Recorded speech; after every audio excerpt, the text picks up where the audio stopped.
દિલ્હીની ઠંડી અને સાગરની મોર્નિંગ ડ્યુટી આ બંનેથી બચવા માટે મારી પાસે કોઈ રસ્તો નથી.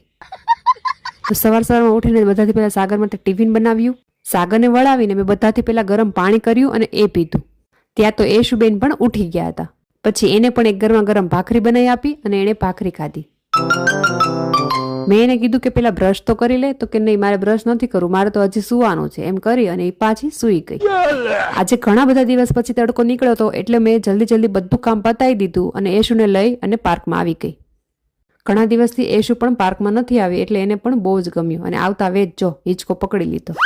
આજે તો નાના મોટા બધા જ પાર્કમાં આવીને બેઠા છે કેમ કે આજે કેટલા દિવસ પછી તડકો નીકળ્યો છે.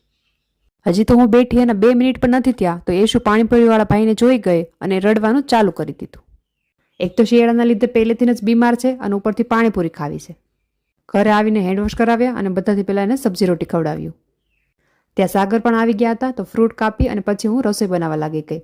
બપોરે પાર્કમાં જતા રહ્યા હતા એટલે એશુને સુવાનું નથી એટલે એને જલ્દી નીંદર આવે છે એટલે બધાથી પહેલાં મેં એને સુવડાવી. તો મળીએ નેક્સ્ટ વિડીયોમાં. Bye. Like, share and subscribe.